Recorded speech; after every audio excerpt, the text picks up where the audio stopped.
어제가 바로 3.1운동 105주년 기념하는 날이었습니다. 제가 금년에 105세가 됩니다.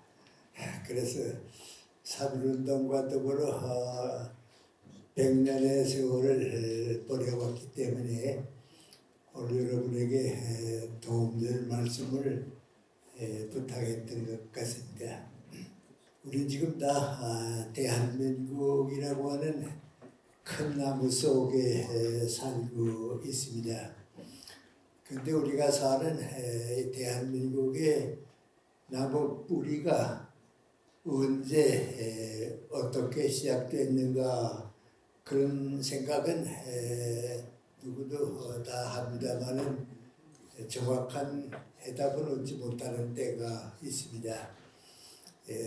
저보고 물어보면 대한민국의 뿌리는 3.1운동 때에 뿌리가 내리기 시작하고 일제 긴 과정을 밟는 동안에 그 뿌리가 자라서 대한민국으로 탄생하게 된 겁니다. 왜냐하면 조선 왕조를 이미 끝났고 새로운 나라는 없던 때에 3.1운동이 생기는데요. 그럼 어떤 그 원인이 있어서 3.1운동이 대한민국의 뿌리가 됐는가? 두 가지입니다.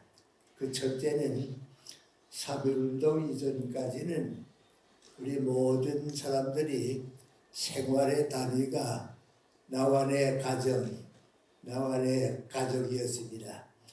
가정을 위해서 살고 가족을 위해서 일하고 그러면 된다고 생각을 했는데 나라를 잃어버리고 방황하게 되니까 이것이 큰 잘못이라고 하는 걸 깨달았습니다. 국가가 없으니까 가정은 설 자리가 없다. 민족이 없으니까 가족은 의미가 없다고 하는 큰 변화를 가져왔습니다. 두 번째, 우리 대한민국이 3.1운동 때부터 시작됐다 하는 것은 우리 국민들이 3.1운동을 겪으면서 전국꽃같이 깨달은 것이 있습니다. 배워야 산다. 배우지 못하게 되면 살 수가 없고 나라를 유지할 수가 없다. 그 운동 때문에 대한민국이 3.1운동을 계기로 해서 교육국가로 다시 태어났습니다. 그건 그 당시 살지 않은 사람들은 잘 경험하지는 모릅니다. 예를 들어 말하면 나 평양 부근의 시골에서 살았는데 그때 교회마다 소학교 하나씩을 만들었습니다. 그 교회가 있으면 반드시 그 소학교가 있는데 나도 초등학교 두 학교를 다녔는데 4학년까지도 고향에 있는 교회 학교고 나머지 2년도 또 그 가까이 있는 교회 학교에서 졸업을 하고 중학교를 가고 그랬습니다. 그 교육의 열성이 전국적으로 생기게 됐고 오늘 대한민국을 건설하는 힘이 됐습니다.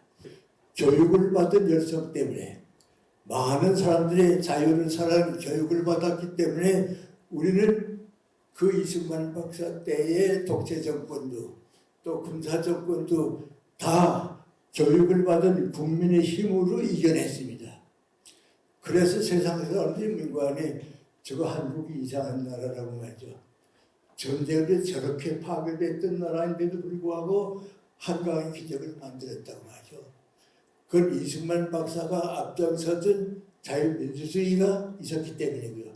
박정희 대통령이 국가를 경제를 건설하지 않으면 안 된다고 새마을운동을 일으키고 그 혜택이 이 어려운 기간을 극복하고 나니까 김영삼 대통령 될 때쯤 해서는 세계가 다 인정했습니다. 이전 한국은 권력이 지배하지 않고 법이 지배하는 법치국가인 민주국가가 됐다고. 그때부터 지금 우리는 세계적으로 인정받고 있습니다. 대한민국은 자유세계에서 전혀 부끄럽지 않고 세계 나라의 아마 절반 이상이 대한민국을 부러워하고 있습니다. 그런데 이제 문제는 이것을 연장하고 끝나는 게 아니고 한 단계 더 올라가야 합니다. 한 단계 더 올라가야 하는데 그걸 우리가 선진국가라고 부릅니다. 그럼 그 선진국가는 무엇이 다르냐? 이승만 대통령 때나 군사정권 때는 권력이 지배하는 권력국가였습니다. 그 다음부터 김영삼 대통령 때부터 지금까지는 법치국가입니다. 이건 법이 지배하는 사회가 됐는데 이제 더 높은 나라, 우리가 제일 가까이 보는 미국이나 캐나다 같은 나라로 올라가야 하는데 그 미국이 국민의 질서가 나라를 이끌어가는 사회입니다. 그래서 의회 민주주의가 생기고 국민들의 가치관이 있어서 이루어지곤 합니다. 거기에 가는 동안에 우리가 지금 많은 시련을 겪고 있습니다. 지금도 겪고 있습니다. 그런데 제가 긴 말씀 못 드리겠는데 그때 제일 소중한 건 뭡니까? 정치가들이 두 가지가 있어야 합니다.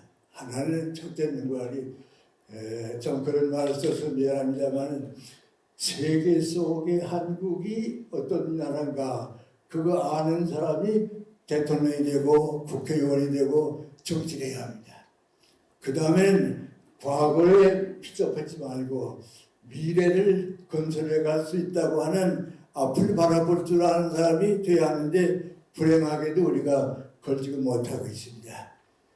우리 모두의 책임입니다. 우리 모두의 책임은 모두의 책임이지만은 그래도 누가 그 책임을 좀 더 감당했어야 하는가 하는데 제가 좀 크게 보기 말하면 그 안에 운동권 출신과 법조계 출신이 나라를 전부 책임 맡게 되는데 이 두 사회가 좀 약점이 있습니다. 운동권 출신은 지식이 모자랍니다. 열정은 있지만 지식이 모자랍니다. 그 다음에 이제 우리나라를 이끌어가는 건 다 우리가 잘 압니다만 법조계 출신이 많이 지금 나라를 이끌어가고 있는데 이 법조계 출신들은 국내에서 아주 우수한 사람들입니다. 사법고시 합격하고 우수한 사람들인데 이 사람들이 국내에서 그 과거선 외국에 가서 유학한 사람이 없고요. 세계 무대에 가서 공부한 사람들이 없으니까 국제 감각이 약합니다. 이제 앞으로 그걸 우리가 선거를 통해서라도 좀 바꾸고요. 그동안 많이 배웠으니까 달라지겠죠. 근데 이제 우리가 깨닫지 못하는 거 하나 있는데 미국이 질서국가로 올라가고 미국이나 캐나다 제가 생각하면 우리나라의 진보는 없습니다. 그러나 진보가 살아서 있으면 캐나다 같은 나라가 됩니다. 자유를 따르게 되면 미국 같은 나라가 가게 되는데 이 두 나라 가보세요. 가보면 전부 국민들이 생각이 되는 국민들이 질서가 움직이고 있습니다. 모두가 자기 책임하고 있습니다.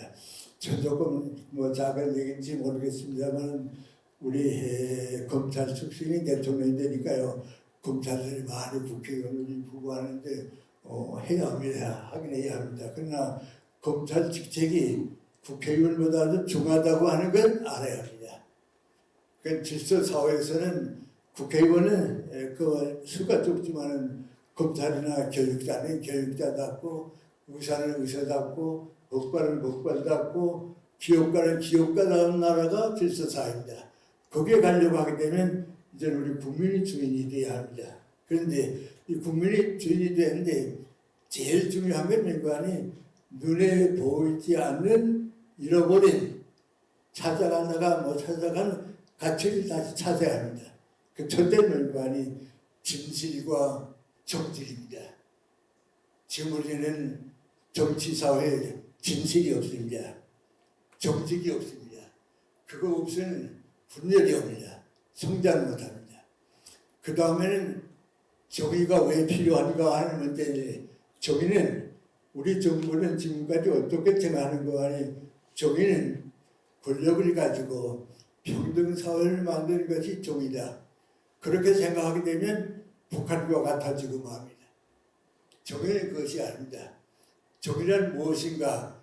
어떻게 하면 더 많은 국민이, 더 많은 사람이 인간답게 행복하게 살느냐는 그 책임을 지는 게 정의입니다. 근데 지금 그 책임지려고 하는 사람이 정책에 적으니까 말이죠. 걱정입니다. 그 다음에 자유는 악한 자유라고 하는 건 없습니다. 도덕과 윤리를 지키는 자유를 가지고 행복한 윤리국가를 만들어야 합니다. 마지막 목적은 명구하니 인간입니다.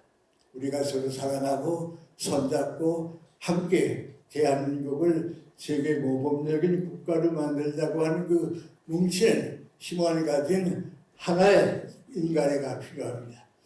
이런 것들이 우리에게 이루어졌는데 그걸 지금 우리가 마음에 가지고 있는 사람들은 있습니다만은 우리가 동참해서 앞으로는 거짓말하지 말자. 진지하다 말이야. 그것밖에 남는 게 없습니다.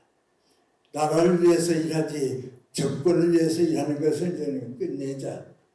마지막 목적을 명구하니 더 많은 국민이 인간답게 행복하게 살 수 있기 위해서 모든 내 책임을 나라를 위해서 함께 모으자고 하는 힘이 있으면 나는 앞으로 한 3, 40년 지나게 되면 한강의 기적보다도 정치적인 기적까지 우리 대한민국이 만들 수 있는 것은 지금의 교육과 모든 경험들과서 가능하다고 보는 겁니다.